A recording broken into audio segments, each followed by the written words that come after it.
Good morning, welcome to big TV digital exclusive live. బంగాళాఖాతంలో మరొక అల్పపీడనం ఏర్పడనుంది. అయితే రేపటికి ఇది వాయుగుండంగా మారే ఛాన్స్ ఉన్నట్టుగా వాతావరణ శాఖ అధికారులు అయితే తెలుపుతున్నారు. సో ఈ వాయుగుండ ప్రభావంతో ఆంధ్రప్రదేశ్ వ్యాప్తంగా పలు చోట్ల పలు జిల్లాల్లో మోస్తరు నుంచి అతి భారీ వర్షాలు కురిసే అవకాశం ఉన్నట్టుగా వాతావరణ శాఖ తెలిపింది.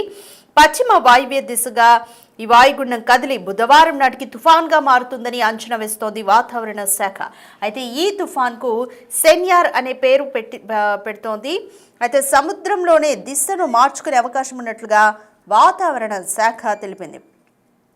ఈ వాయుగుండం ప్రభావంతో 28 నుంచి అంటే ఈ నెల 28 నుంచి ఏపీలో భారీ వర్షాలు కురిసే అవకాశాలున్నాయి. ముఖ్యంగా ప్రకాశం, నెల్లూరు, కడప, అన్నమయ్య, చిత్తూరు, తిరుపతి జిల్లాల్లో తేలికపాటి నుంచి మోస్తారు వర్షాలు కురిసే అవకాశం ఉన్నట్లుగా వాతావరణ శాఖ అయితే తెలిపింది. ఈ నేపథ్యంలోనే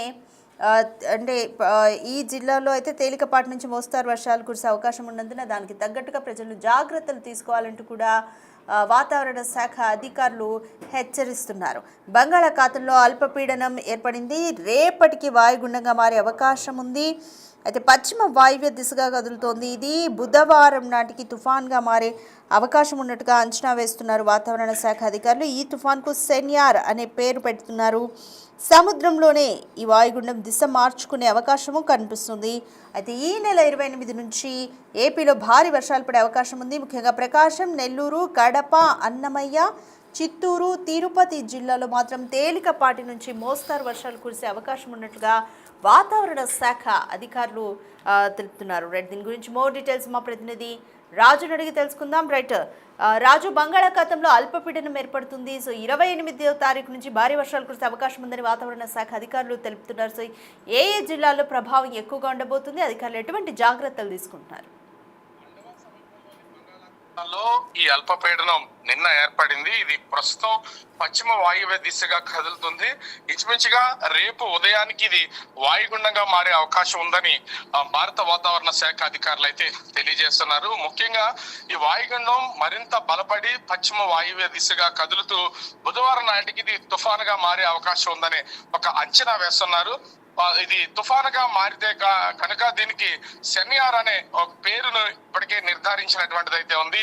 ఈ సెన్యార్ తుఫానుకు సంబంధించి యుఏఈ ఈ పేరునైతే అంటే ఈ పేరు సూచించినటువంటిది అయితే ఉంది.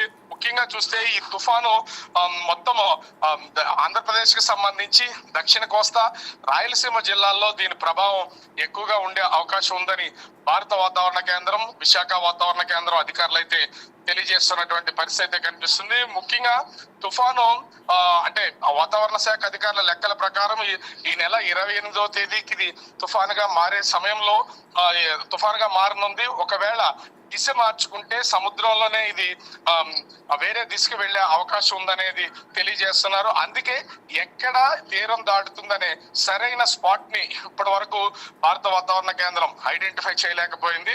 ఖచ్చితంగా ఇది వాయుగుండంగా మారి దాని కదలికలు మారే కొద్దీ, ఆ దిశలో మారుతున్నటువంటి కొద్దీ దీని కరెక్ట్ స్పాట్ తెలిసే అవకాశం ఉందనేది వాతావరణ శాఖ అధికారులు అయితే తెలియజేస్తున్నటువంటి పరిస్థితి అయితే ఉంది. ముఖ్యంగా బంగాళాఖాతంలో ఏర్పడ్డ ఈ అల్పపీడన ప్రభావంతో ఈ నెల 28వ తేదీ నుంచి డిసెంబర్ 1వ తేదీ వరకు ఏపీలోని అనేక జిల్లాల్లో అంటే తేలికపాటి నుంచి మోస్తరు వర్షాలు కురిసే అవకాశం ఉంది.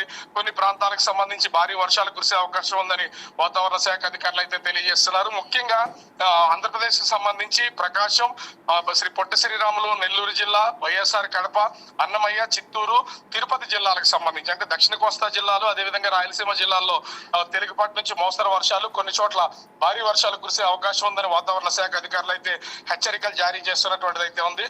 అయితే ముఖ్యంగా ఈ తుఫాను ప్రభావంతో వర్షాలు కురిసే అవకాశం ఉన్నటువంటి నేపథ్యంలో రైతులు అంటే దక్షిణ కోస్తా, ఉత్తర కోస్తాతో పాటుగా రాయలసీమలో ఉన్నటువంటి రైతులు కొన్ని జాగ్రత్తలు తీసుకోవాలని సూచిస్తున్నటువంటిది అయితే ఉంది. ఇప్పటికే వరి సాగు చేస్తున్నటువంటి రైతులు హార్వెస్టింగ్ సీజన్ ప్రారంభం కావడంతో అంటే పనుల మీద చాలా వరకు కోతలు కోసి పనుల మీద ఉంటాయి. ధాన్యం ఆ కళ్ళాల్లోనూ రోడ్ల మీద ఆరపోసి ఉంటారు. కాబట్టి తగు జాగ్రత్తలు తీసుకోవాలని ఉండాలని వాతావరణ శాఖ అధికారులు అయితే సూచిస్తున్నటువంటిది అయితే ఉంది. ముఖ్యంగా అంటే పంట పొలాలకు సంబంధించి మడుల్లో నీళ్లు నిలిచిపోయే అవకాశం ఉంటుంది కాబట్టి ఖచ్చితంగా వాటికి నీళ్లు వర్షాలు పడినట్టు వెంటనే కిందకు పారేలాగా ఏర్పాట్లు చేసుకోవాలని వాతావరణ శాఖ అధికారులు అయితే సూచిస్తున్నటువంటి పరిస్థితి కనిపిస్తుంది. ఓవరాల్ గా చూస్తే బంగాళాఖాతంలో ఏర్పడినటువంటి ఈ అల్పపీడనం అది ప్రస్తుతం రేపటికి వాయుగుండంగా మారి 28వ తేదీకి తుఫాన్ గా మారే అవకాశం ఉందని వాతావరణ శాఖ అధికారులు అయితే హెచ్చరికలు జారీ చేస్తున్నటువంటి పరిస్థితి కనిపిస్తుంది. రాధిక.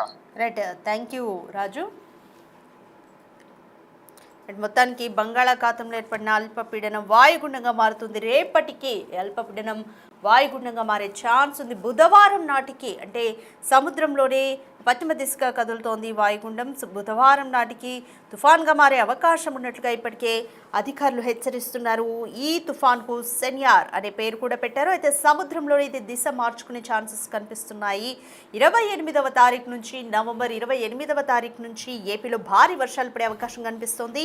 ముఖ్యంగా ప్రకాశం, నెల్లూరు, కడప, అన్నమయ్య, చిత్తూరు, తిరుపతి జిల్లాల్లో తేలికపాటి నుంచి మోస్తరు వర్షాలు కురిసే అవకాశం అయితే కనిపిస్తున్నట్లుగా వాతావరణ శాఖ అధికారులు ఇప్పటికే హెచ్చరించారు. ఈ నేపథ్యంలోనే ప్రజలందరూ కూడా అవసరమైతేనే తప్ప బయటికి రావద్దంటూ కూడా ఇప్పటికే అధికారులు ప్రజలకు సూచించారు. దీనికి తగ్గట్టుగా ప్రభుత్వం కూడా ఏర్పాట్లు చేస్తోంది. సో అంటే లాస్ట్ టైం ఉన్నంత తీవ్రత ఉండకపోవచ్చు, కానీ అంటే మోస్ట్లీ సముద్రంలోనే కదిలే అవకాశం ఉండడంతో ప్రభావం అయితే తక్కువగానే ఉంటుంది. బట్ అయినప్పటికీ కూడా వర్షాలు అయితే పడతాయి. బట్ లాస్ట్ టైం తుఫాను ఉన్నంత ప్రభావం అయితే ఉండకపోవచ్చు అనేది అధికారుల అంచనా. బట్ ఏది ఏమైనప్పటికీ కూడా మత్స్యకారులు కూడా వేటకు వెళ్ళొద్దంటూ కూడా పర్టికులర్ డేట్స్ కూడా ఇచ్చారు అధికారులు. అయితే బుధవారం నాటికి తుఫాన్గా మారుతుంది కాబట్టి బుధవారం వరకు కూడా బుధవారం నుండి జాగ్రత్తగా ఉండాలంటూ కూడా అధికారులు హెచ్చరిస్తున్నారు.